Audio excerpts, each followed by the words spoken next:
Bonjour à toutes et à tous, ravi de vous retrouver pour ce nouvel événement du Cercle. Aujourd'hui, notre conférence est parrainée par Manpower et a pour thème « Les entreprises s'engagent, quel impact sur la marque employeur et l'engagement collaborateur ?» Pour en débattre, comme chaque mois, 4 des plus grands experts mondiaux vivants et en pleine forme. J'ai cité Alain Roumillac, Gilles Vermaux-Desroches, Sophia Merlot et Erwan Conque. Et nous commençons par Alain Roumillac, le président de Manpower France, pour une présentation de son entreprise, ce grand leader mondial. Bon, d'abord, bonsoir à toutes et à tous. Merci d'être présents à cette réunion. Donc, le groupe Manpower, donc, présent dans à peu près 80 pays dans le monde, et qui a une spécificité, c'est que la France est son premier marché. On a 4 grands métiers. Le métier par lequel on nous connaît le plus, qui est le métier du travail temporaire, mais également on est d'un des premiers acteurs en France sur les métiers du recrutement. Nous avons une très belle et très fort développement entreprise de services numériques sous la marque Experis. Et puis nous sommes également très présents sur les métiers du conseil et de l'externalisation RH au travers d'une marque qui s'appelle Talent Solutions. Voilà. Et donc dans les chiffres, en France, on a à peu près 100 000, on détache à peu près 100 000 personnes chez nos clients chaque jour et on a à peu près 8 500 collaborateurs permanents. Alors, cette problématique liée à la marque employeur, Alain, quel regard tu portes sur ce sujet ? D'abord, donc, on vous a remis cette petite étude qu'on vient juste de publier, qui permet de faire une synthèse, en tout cas la synthèse telle qu'on l'aperçoit, de ce que sont les grands enjeux aujourd'hui, post-Covid, de la problématique des talents et comment est-ce qu'on doit gérer ces talents et attirer les talents.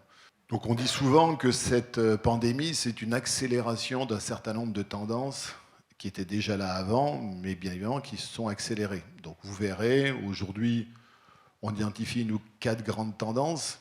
La première, c'est qu'il y a des attentes qui sont différentes aujourd'hui de la part des candidats et des collaborateurs à l'intérieur de l'entreprise. Le télétravail, le sens, le respect, le fait de vouloir être traité en tant qu'individu et pas juste un individu qui s'insère dans une collectivité. Deuxième sujet, c'est que nous avons une vraie pénurie de talents, et ça c'est vrai en France, et je pense qu'un certain nombre d'entre vous le vivez, mais c'est ce que nous vivons à peu près, en tout cas dans toutes les grandes économies occidentales. Donc il y a eu des efforts de relance extrêmement importants, une économie très dynamique, un certain nombre de personnes qui sont sorties du marché du travail. Et donc aujourd'hui, tout ça a créé un marché qui est devenu un marché de candidats et où il faut que les entreprises s'adaptent aux candidats plutôt que ce soit le contraire. Troisième grande tendance, c'est l'accélération de la transformation digitale, donc qui nécessite des profils différents, mais qui va venir aussi percuter l'ensemble des compétences qui sont dans l'entreprise dont elles ont besoin aujourd'hui et demain. Et puis la quatrième grande tendance, c'est qu'on a aujourd'hui un certain nombre de forces ou de menaces qui s'exercent sur l'entreprise, que ce soit bien sûr le sujet de la transition écologique, mais les sujets de cybersécurité, les sujets d'engagement social, un certain nombre d'éléments tels que cela. Et donc, aujourd'hui, je crois que c'est un enjeu des directions des ressources humaines et des directions d'entreprise, c'est comment est-ce que je m'adapte à ce nouveau contexte pour pouvoir déjà retenir à l'intérieur de mon entreprise les gens qui y sont et que je souhaite bien sûr garder, et comment je dois attirer les nouveaux talents en fonction de ce que sont tous ces enjeux et comment je dois adapter mon environnement, ma marque employeur par rapport à toutes ces tendances. En tant qu'apprécie notamment le rugby, Alain, le côté collectif, c'est important ? L'aspect collectif est important, même si chacun veut être vu comme étant un individu. Donc c'est comment est-ce qu'on réussit à faire un collectif, d'ailleurs y compris, et ça m'amène aussi cette réflexion, où d'ailleurs on a potentiellement dans une équipe des gens qui viennent d'horizons différents et qui ont potentiellement des contrats de travail différents. Par exemple, dans certains domaines, dans le domaine du marketing, de la communication ou dans le domaine du digital, il y a de plus en plus de freelance. si on va voir les bons talents, il faut savoir aller les attirer. Et comment est-ce qu'une fois qu'on les a attirés, on sait, avec ces gens-là, faire une équipe avec les équipes qui sont en interne dans l'entreprise, avec des prestataires, des sous-traitants. Donc, oui, c'est comment est-ce qu'on réussit dans ce contexte-là à faire en sorte que par rapport aux enjeux de l'entreprise, par rapport au projet qu'il y a à mettre en œuvre, ben, on a des équipes qui sont très engagées, sans doute pour une durée qui est limitée. Je reviens souvent à ce qu'avait déjà un petit peu conceptualisé Jacques Attali il y a une dizaine d'années, qui parlait de la notion de troupe de théâtre. C'est-à-dire que de plus en plus, on va se retrouver avec des environnements où on a des gens, parce qu'on va avoir des turnovers dans bon nombre d'entreprises qui vont s'accélérer par rapport à ce qu'on a vécu, avec des gens qui viennent d'horizons différents. Et comment est-ce que sur un projet, ben, tous ces gens-là qui sans doute ne s'inscriront pas dans la durée, on est capable de les motiver dans un esprit d'équipe pour qu'ils soient le plus efficaces possible, tout en sachant que ça va durer un certain temps. On espère le temps du projet, et après, éventuellement, ils iront soit à l'intérieur de l'entreprise, soit ailleurs, repartir sur d'autres enjeux, un peu comme une troupe de théâtre. Merci Alain. Gilles, ta vision de cette marque employeur, pareil, le rapport avec les collaborateurs, comment tu vois les choses ? Ma première question, merci pour l'accueil et pour cette soirée. Ma première question, c'est entreprise engagée, qu'est-ce que c'est ? Parce que voilà, je ne suis pas tout à fait sûr qu'on puisse dire d'une entreprise un jour qu'elle n'est pas engagée. Ou en tous les cas, je n'ai jamais rencontré personne qui était très fier de dire, vous savez, moi, mon entreprise n'est pas engagée et tout va très bien. Et donc, il me semble qu'après ces 20 ans dans lesquels, progressivement, dans toutes les entreprises, on parle des enjeux de responsabilité, de développement durable, de ESG, tout ce que vous voulez, qui définit cet engagement, j'aurais envie de dire, avec l'expérience de Schneider, 3 choses. La première, cet engagement, et ça aura une conséquence sur la marque employeur, est passé, pour celles qui avancent sur le sujet, de la cerise sur le gâteau au levain dans la pâte. La cerise sur le gâteau, parce que maintenant, c'est pas possible qu'une entreprise dise je fais pas de développement durable, et toutes vont dire quelque chose, quoi. Alors, la question, c'est de savoir, est-ce que c'est un petit truc additionnel qui n'a rien à voir avec le gâteau, ou est-ce que c'est un gâteau qui change profondément ? Il me semble que quand on parle de marque employeur, ou quand on parle des employés, ou quand on parle de l'attraction des employés, si dans une entreprise, il y a une partie prenante qui sait bien faire la différence entre la cerise sur le gâteau et le levain dans la pâte, c'est pas l'investisseur, c'est pas le client, c'est pas l'autorité publique, mais c'est bien le salarié. Et probablement en cohérence avec lui, le jeune qui connaît le diplômé, celui qui cherche son job, qui va fouiller plus précisément. Et donc il me semble que la grande question dans laquelle on est aujourd'hui, c'est ce passage, cette mue en 20 ans d'un sujet qui transforme l'entreprise. Alors est-ce que ça a transformé Schneider Electric ? Je ne sais pas très bien. Il se trouve que Schneider Electric caracole au-dessus de tous les sondages, rankings, a été reconnue l'entreprise la plus développement durable de l'an dernier. C'est super intéressant parce que c'est peut-être pas facile d'y arriver, mais alors c'est vraiment très très dur d'y rester. C'est très très dur parce que les autres vont plus vite. Vous connaissez tous l'histoire de la dérivée. Quand on est chez Schneider, on embauche plutôt des scientifiques. Ça veut dire que ceux qui sont derrière et qui veulent prendre la première position vont plus vite et qu'il faut faire attention parce que nous, on croit que tout va bien et donc qu'il ne faut pas bouger. Donc le premier point, c'est cette question de cerise sur le gâteau. Le deuxième point, je dirais, il y a aujourd'hui une question qui est tout à fait intéressante sur les enjeux des entreprises engagées. C'est que depuis 20 ans, c'est un sujet de différenciation. Et on est en train de nous faire croire que c'est un sujet de standardisation. Et il faut faire attention à ce sujet-là parce que je ne sais pas où va rester l'engagement.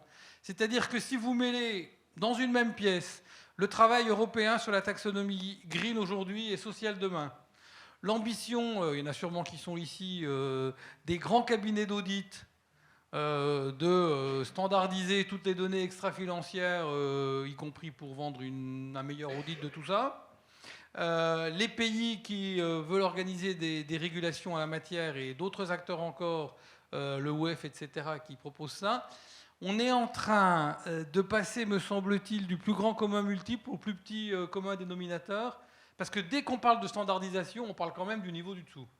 On parle de qu'est-ce qu'il faut que tout le monde fasse.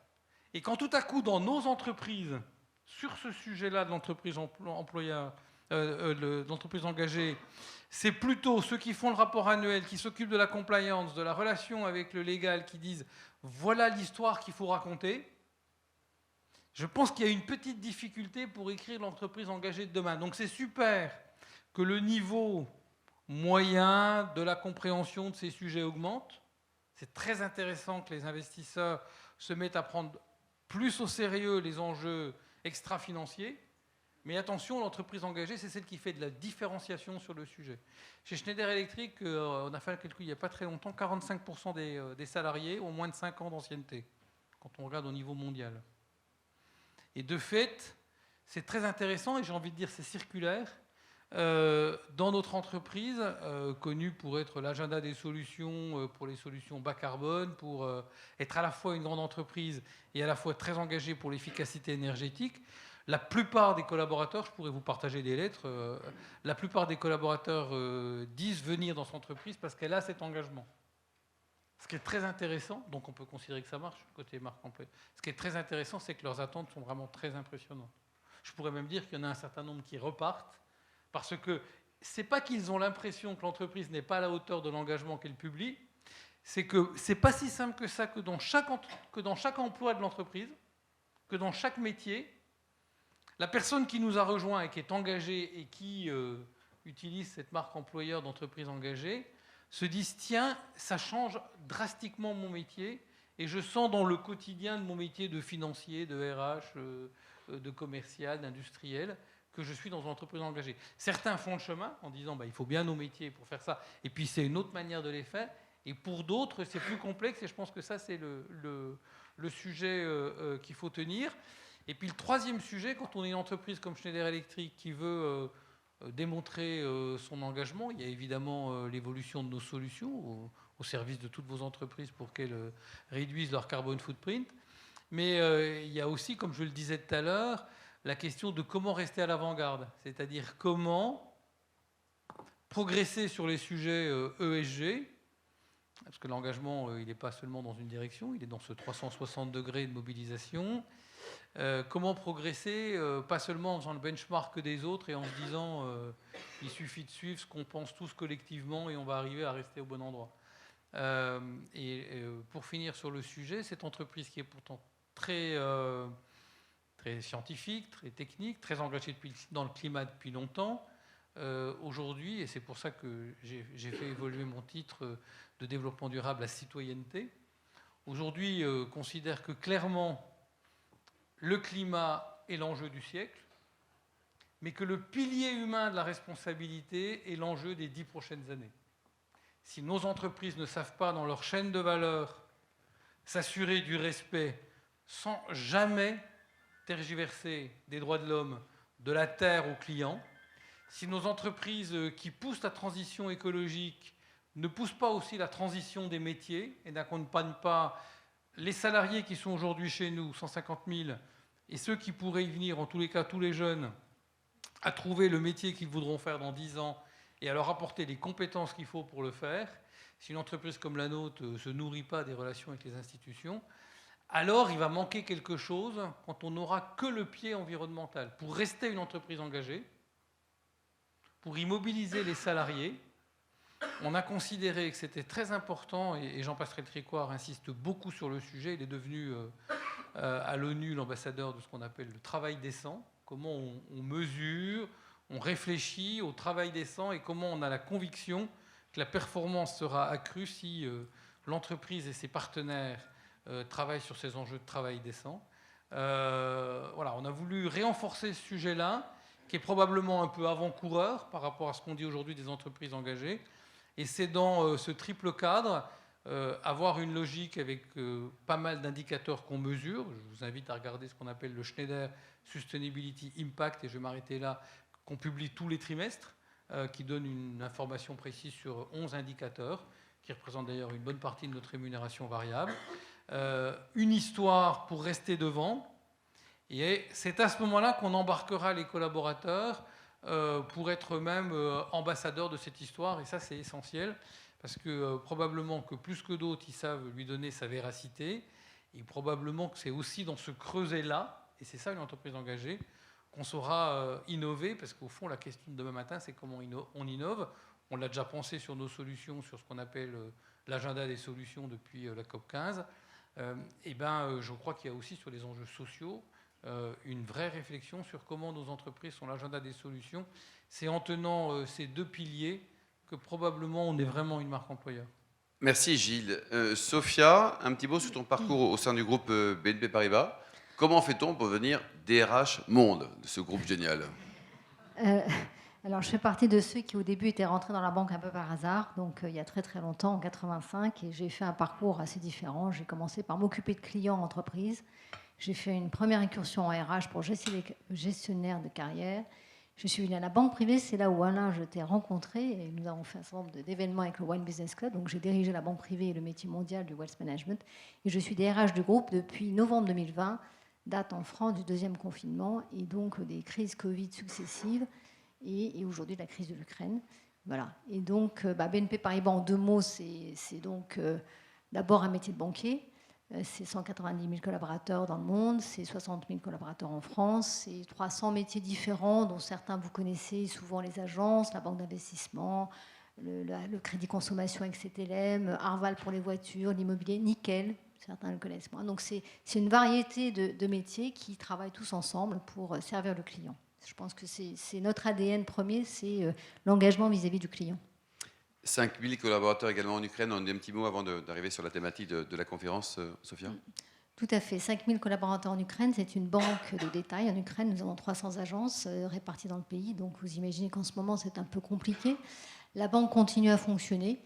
Donc nous avons là, pour le coup, si je devais parler d'engagement des collaborateurs, je dirais qu'on salue tous les jours l'engagement de nos collaborateurs.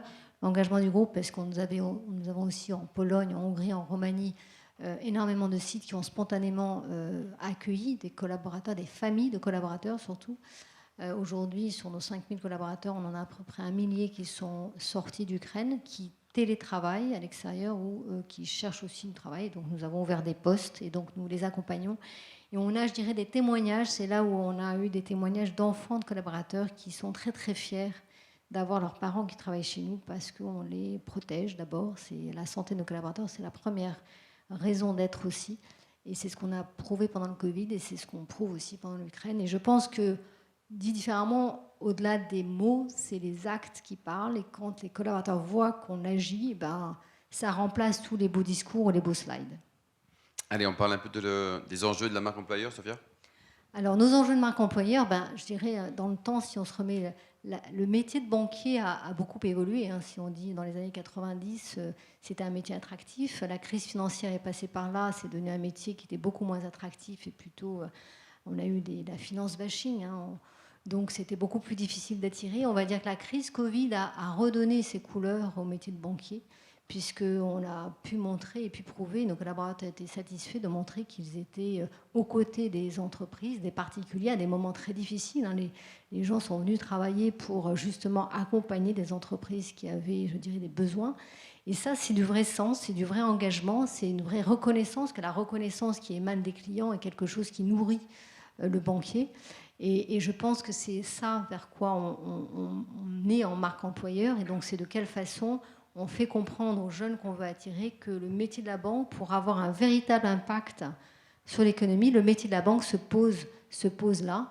On a, sur la partie, je dirais, financement et notamment ESG, on a très tôt décidé d'arrêter certains financements. Donc, tu as aussi des actes dans le charbon. Pour certains, c'était perdre leur métier, c'était perdre leurs clients. Mais du coup, c'était aussi montrer qu'on allait vers une nouvelle direction. Et c'est aussi ça qu'on fait comprendre en donnant une vision pour expliquer pourquoi on va vers cette nouvelle façon de participer à l'économie. Et c'est par cette capacité qu'on a par les financements ou les investissements qu'on peut aussi agir et être quelque part acteur et avoir un véritable impact. Donc les jeunes qui viennent, c'est aussi chercher un impact. Et le métier de banquier aujourd'hui peut donner cet impact. Et c'est ce qu'on cherche à avoir, c'est cet impact sur l'économie et aussi l'impact sur la société, parce que là aussi, quand on est un grand groupe, on sent qu'on a des engagements, et je pense qu'on est souvent en coalition avec Engie ou Schneider ou Manpower. On peut avoir des actions encore plus fortes quand on est allié, et c'est ce qu'on fait par un certain nombre, je dirais, de collectifs en matière d'inclusion, de mentoring. Et là aussi, nos collaborateurs sont acteurs.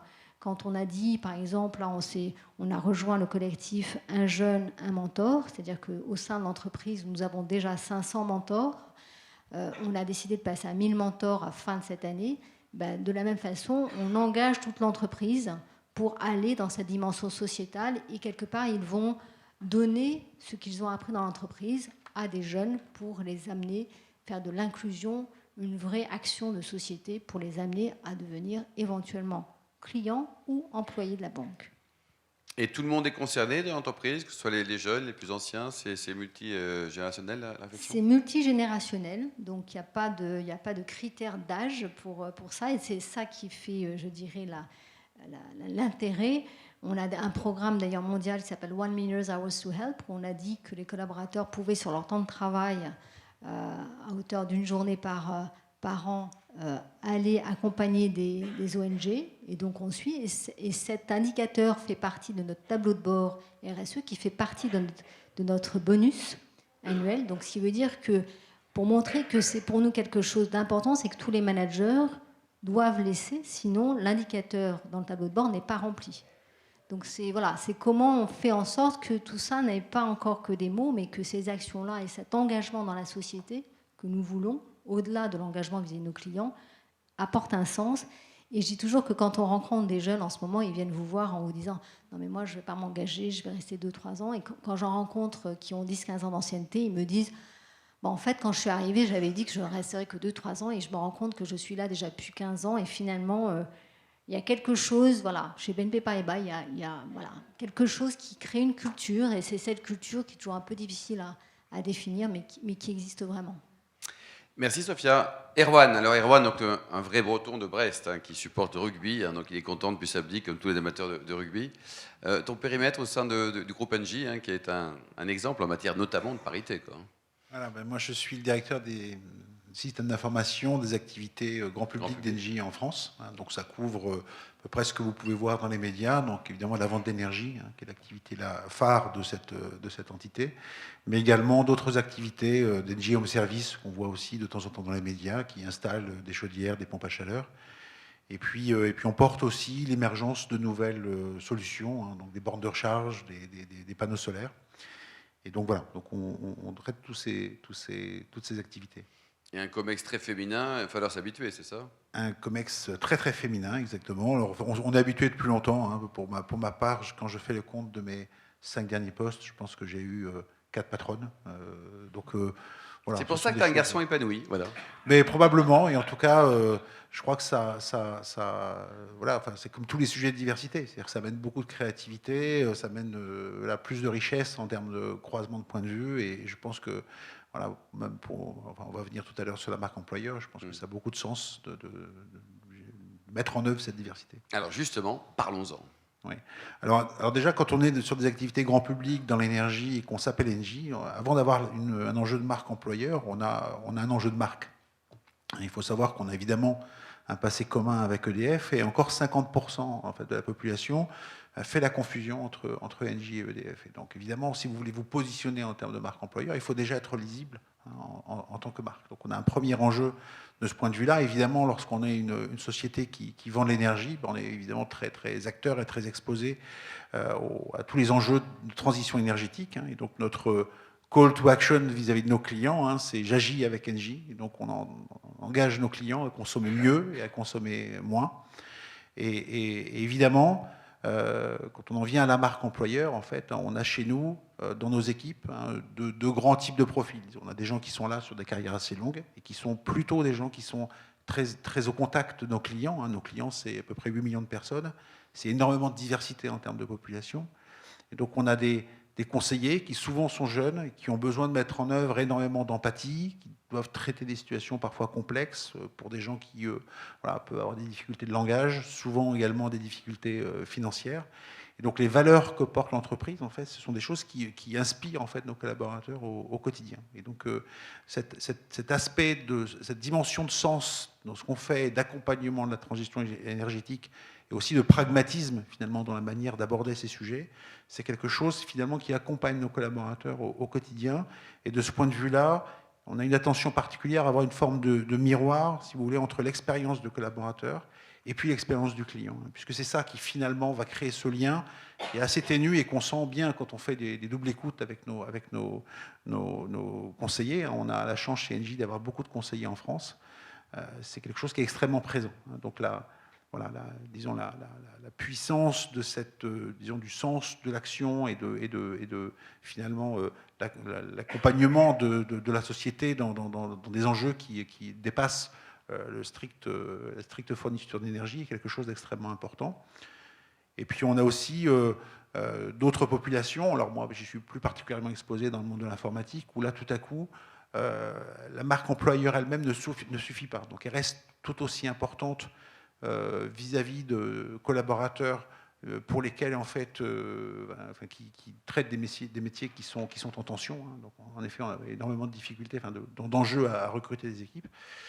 Et donc, évidemment, le sens est important. Je pense que l'évolution des conditions de travail et tout ce qu'on a vécu dans la période du Covid, où finalement on s'est rendu compte qu'on n'était pas si dépendant que ça de nos locaux, et que le temps faisant, finalement, on se dirigeait vers quelque chose de différent en termes de mode de travail, et quelque chose qui est très très important pour les collaborateurs qu'on recrute. En fait, ça devient un des critères importants. En fait, dans quelles conditions est-ce que je vais pouvoir travailler, hein. Donc on a toujours cette puissance de la marque employeur et ce sens, en fait, qui va se décliner au quotidien dans le travail des équipes, mais également évidemment les conditions de travail, et plus particulièrement dans ce qui me préoccupe au quotidien, on a une dimension supplémentaire à adresser qui est le sens ou l'intérêt que la mission qu'on va proposer aux collaborateurs aura pour son développement personnel. En fait, on est sur des gens qui ont le choix en termes de carrière et qui donc finalement peuvent privilégier une entreprise ou une autre parce que finalement la technologie que vous allez adresser ou parce que la transformation que vous êtes en train d'aborder, elle lui donne particulièrement de sens et elle va le porter en fait dans sa carrière. Donc on est face à des candidats qui finalement se disent mais qu'est-ce que j'amène, qu'est-ce que je vais acquérir dans cette phase-là, et puis après on verra en fait. Certains resteront, d'autres bougeront. Et je pense que particulièrement pour une société comme Engie ou historiquement chez Engie ou dans l'énergie en général, on y entre et on y fait sa carrière. C'est une transformation assez importante où tout à coup on ne pense pas, disons, à l'augmentation d'une année ou d'une autre en fonction d'une carrière ou d'un projet de carrière qui va vous amener jusqu'à la retraite, mais en fonction vraiment de ce que vous apportez et de la transformation à laquelle vous contribuez sur un plan technologique, mais bien sûr aussi sur un plan sociétal. Et ça, c'est très très présent en fait dans l'état d'esprit de nos équipes et dans la relation qu'on entretient avec eux au quotidien, qui est de moins en moins hiérarchique, qui est de plus en plus à plat et de plus en plus tournée vers le sens. Et cette pénurie de talent, Erwan, qu'est-ce qu'il faut faire pour qu'elle s'arrête, qu'on arrive à trouver des collaborateurs sympas, fiables, motivés et pas trop chers? Je pense qu'il faut qu'on trouve... Alors d'abord, motiver, il faut les motiver. C'est justement en ce sens que je pense que la dimension collective et la dimension collaborative en fait de nos modes de fonctionnement devient absolument essentielle. Là aussi, dans cette quête de sens, en fait, il y a vraiment: est-ce que je comprends ce que je viens faire? Est-ce que je comprends vraiment l'aventure dans laquelle je m'engage? Et ça a un impact extrêmement fort sur la performance des équipes au quotidien. Je pense que c'est quelque chose qui maintenant est très très présent. Et en effet, cette dimension collaborative, elle est essentielle. C'est-à-dire que la relation au chef est vraiment passer d'une relation purement hiérarchique à une relation de leadership. Et ce n'est pas un vain mot, c'est quelque chose qui s'exprime en fait en permanence sur le terrain. Ça déborde largement en fait le cadre des délégations de responsabilité des directions classiques.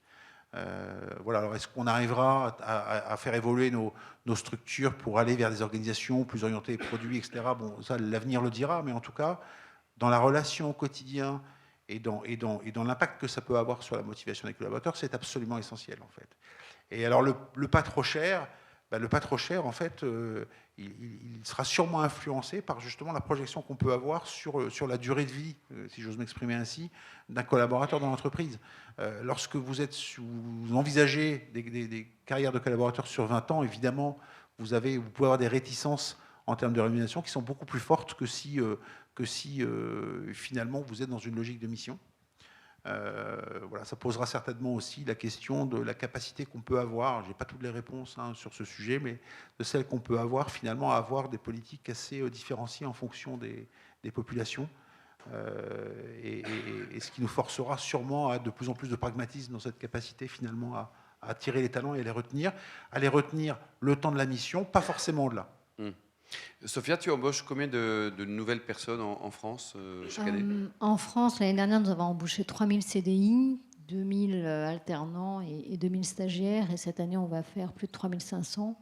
Et dans le monde, on a fait 20 000 collaborateurs l'année dernière en CDI. On devrait faire 25 000 cette année. Et tu as du mal aussi à trouver des talents ou alors toi Alors, je pense que ça dépend des pays, ça dépend. Alors, si je reste sur la France, ça dépend aussi des métiers. Donc, nous, on recrute principalement pour des premiers postes en agence, parce que c'est aussi là que les premiers, ça démarre là. Donc, il faut aller trouver des gens qui aiment servir le client. Voilà, la banque, c'est ça avant tout. Puis après, je dis, la banque, c'est une boîte de tech. La banque, c'est beaucoup d'informatique. Et donc là, on est en concurrence avec toutes les sociétés. Et je dirais que là, il faut attirer ces profils un peu rares. Et on va dire qu'on peut les attirer parce que la cybersécurité, par exemple, dans une banque, c'est très complexe. Donc on peut attirer ces profils-là parce qu'on va leur montrer ou leur vendre quelque chose qui est différent. Donc on en revient à la différenciation. Et se dire que cette différence, ils peuvent la trouver dans leur poste. Et puis aussi, chez nous, et c'est vrai qu'on est dans notre ADN beaucoup en mobilité interne. Et donc, on vend aussi la capacité à pouvoir bouger dans nos 300 métiers. Alors, on ne fera jamais les 300 métiers. Tu as un exemple. Voilà. Et donc, on a plein d'exemples de ce type dans le groupe où beaucoup de gens ont bougé. Donc, ça veut dire que bouger d'une société à l'autre, on est toujours dans le même groupe, mais c'est des ADN différents, c'est des métiers différents. Et ça permet justement à certains de garder cette culture tout en lui prouvant qu'il peut faire des métiers différents.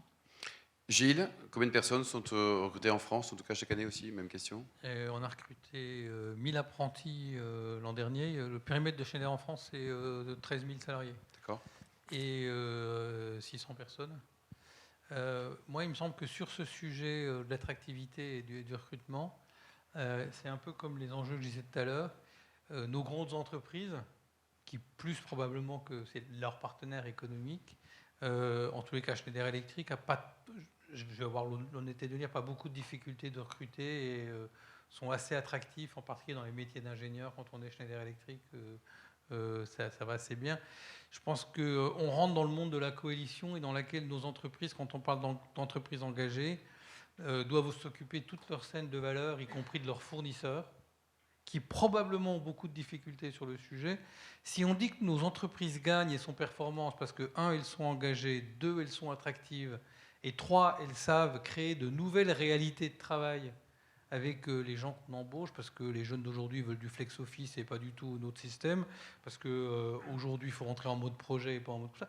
Si on a cette conviction pour notre entreprise, et dans une entreprise comme la mienne, qui rend les 2/3 de son chiffre d'affaires à ses fournisseurs, il y a un vrai travail, probablement un chantier à pousser, qui est de travailler aussi sur ces questions humaines avec nos fournisseurs. On a l'habitude, dans nos entreprises industrielles, de travailler sur les questions environnementales avec les fournisseurs. Quand on doit remplir une norme, quand on doit répondre à une question, c'est souvent en interrogeant son fournisseur qu'on arrive à le faire.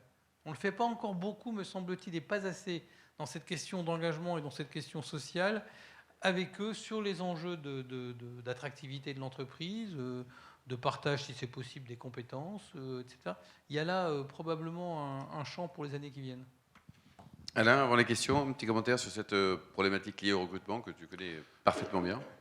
Je pense, pour revenir sur le point de Gilles, je pense que c'est beaucoup plus facile pour de très grandes entreprises que pour des PME ou des ETI. Et j'étais il y a 15 jours en Vendée, rencontrer nos équipes et des PME et des ETI. Quand il y a 4% de chômage, une activité très fortement dynamique, et des entreprises qui quelque part, à un moment, découvrent que ça devient difficile, qu'on est passé dans un marché de candidats. Donc tout cela, ça nécessite de la part de ces entreprises une adaptation, et avec des moyens qui sont bien sûr tout à fait inférieurs à ce que l'on peut retrouver dans les grandes entreprises. Donc c'est là où sont les enjeux aujourd'hui les plus critiques.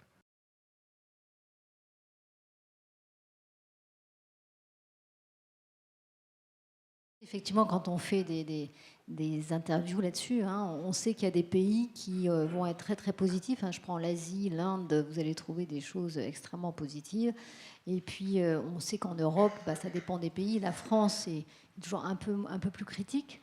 Pour autant, on a des bons niveaux d'engagement aussi en France. Donc il faut décoder par rapport, à la culture. Et puis aux États-Unis, les gens sont très positifs. L'Italie, c'est très positif aussi. La Belgique aussi. Voilà. Donc, mais l'important, c'est, nous, ce qu'on regarde, c'est au-delà de cette culture, c'est comment ça évolue. Et c'est toujours ce qu'on regarde, c'est ce qu'on veut, c'est que ça continue d'évoluer positivement. Donc si jamais à un moment donné, on voit que ça fléchit, il faut qu'on prenne des actions. Erwan ? Oui, bon, je peux me tromper, mais j'ai le sentiment qu'on a probablement des perceptions différentes du groupe en fonction des pays qui peuvent se développer sur des activités un peu différentes. Pour autant, et pour ce que je peux en voir, en tout cas au travers d'une filière informatique qui est assez soudée et puis qui finalement est répartie sur tout le groupe, le rapport en fait au sens du groupe est un peu le même. Alors c'est peut-être un peu différent, on a peut-être certaines disparités dans des activités un peu, disons, spécifiques comme le nucléaire, vous voyez, où les gens sont très spécialisés dans leur domaine, mais la conscience de la raison d'être du groupe, elle me semble très partagée. Gilles ? Je ne sais pas, chez Schneider, il y a 30 000 Chinois, 30 000 Américains, 20 000 Indiens, et puis, comme je vous l'ai dit, 13 000 Français. Et ce qui est sûr, c'est que ça pénètre aussi une réalité qui est plutôt locale, qui, par exemple, quand on est dans les pays d'Asie, c'est important de changer d'entreprise régulièrement pour rester employable. C'est une dimension qui diminue un peu, mais le fait de changer d'entreprise régulièrement fait partie de l'itinéraire d'un ingénieur ou quelqu'un qui veut devenir leader dans ces pays. Donc on ne peut pas attendre de la même manière de cette population que ce qui se passe pour un ingénieur français qui est amoureux et de Schneider Electric et de la montagne et qui est tellement content d'être à Grenoble qu'il y a peu de chances qu'il change. Donc c'est un peu une réalité différente. Ce qui compte pour nous, c'est de faire durer, d'accroître la fidélité, parce qu'on sait que cette fidélité est vraiment source de performance pour des salariés qui resteraient d'habitude 3 ans et qui tout à coup, autour de tout ce qu'on est en train de dire, restent 1, 2 ou 3 ans de plus. Alors là, il y a une vraie performance pour l'entreprise en termes d'intérêt par cette fidélité de ce que t'apporte l'employé, mais on va rester quand même dans cette réalité des tonalités locales. Alain ? Non, par rapport à ce que j'ai évoqué tout à l'heure, d'abord, c'est la problématique qu'on évoque, c'est une problématique qu'on a un peu partout dans tous les grands pays industrialisés.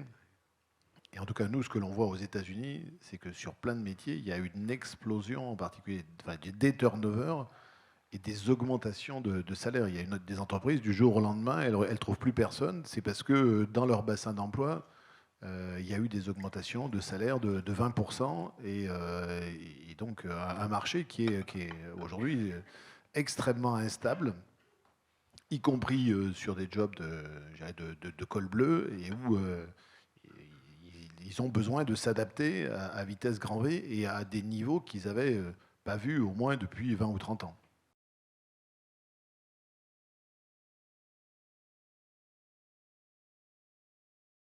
Je ne sais pas si le management intermédiaire, il s'affaiblit. Je pense qu'il est fortement challengé parce qu'il a besoin de se transformer. Et en effet, le rapport de ses collaborateurs à leur manager, c'est pas le général dans son quartier général. Leur vision du manager, c'est le capitaine sur la plage du débarquement qui est avec eux et qui les accompagne en fait. Et c'est vrai que cette notion de leadership et d'exemplarité, elle devient vraiment particulièrement importante. C'est dans certains cas pour ça en fait qu'on reste un peu plus longtemps dans une mission, ou en tout cas qu'on se développe. Voilà, donc en effet, je ne vais peut-être pas insister de manière très forte dessus, mais les notions de collaboration et de transversalisation finalement des hiérarchies, elles s'attachent beaucoup en fait à cette dimension-là. Et donc pour le management intermédiaire, finalement, ça amène beaucoup de challenges, puisqu'on ne peut pas simplement s'asseoir et se reposer sur une position purement hiérarchique. Moi, simplement, quand je parlais d'action, par définition, les actions sont visibles et elles sont portées par les managers. Et j'ai les managers de proximité, et on l'a vu, c'est évidemment pendant les crises, C'est pour ça que je ne suis pas tout à fait en ligne avec vous quand on dit qu'il disparaît. En fait, on a vu que pendant les crises, les managers de proximité ont été absolument incontournables et même vraiment extrêmement, je dirais, utiles et ont vu leur rôle peut-être encore mieux valorisé qu'auparavant. Donc c'est dans ces moments de crise qu'on peut justement voir cet engagement, cette action et justement la façon dont les managers entraînent toutes leurs équipes. Et c'est ça qui fait la marque employeur. Gilles Alain. Je crois que vous avez raison. C'est bien, il faut dire ça, comme ça on est tranquille. Je pense qu'une de nos difficultés, une de nos difficultés est dans les entreprises, et en particulier quand on parle de l'entreprise engagée, c'est ce que j'appellerais les sincérités successives. Je crois, moi, en l'honnêteté des dirigeants avec lesquels je travaille, mais je sais que dans une journée, quand on passe de la réunion, par exemple avec moi sur les droits de l'homme et comment on doit s'assurer que dans toute la chaîne de valeur de nos fournisseurs et de leurs propres fournisseurs, c'est respecté, puis qu'en fin d'après-midi, il y aura une réunion économique sur la dynamique des achats et comment on gagne quelques points de profitabilité de ce côté-là, on est un peu dans deux sincérités successives qui ne s'opposent pas.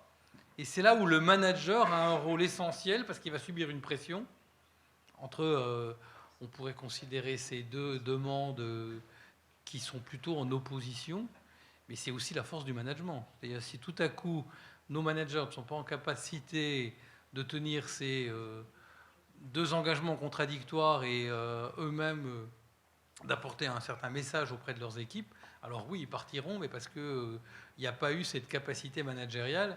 Et c'est tout le job de nos entreprises, tout c'est dans la complexité. Parler de l'entreprise engagée, ça fait toujours parler un peu d'entreprise bisounours, alors que ce n'est pas du tout ça. Ce n'est pas du tout la réconciliation de l'économique, du social et de l'environnemental. Chaque jour, c'est un combat entre ces trois-là, et un combat entre le moyen terme et le court terme. Forcément, les managers sont au cœur de ce combat. La question, c'est comment on les embarque pour qu'ils en soient les avocats de l'explication, plutôt que pas en capacité de l'expliquer à leurs collaborateurs qui, comme vous le dites, partiront.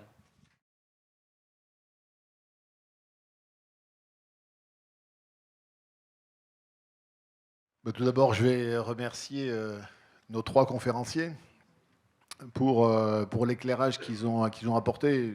Si on a proposé de venir et de travailler sur ce thème ce soir, c'est parce que nos objectifs, nous, c'est de comprendre ce qui est en train de se passer sur le marché du travail.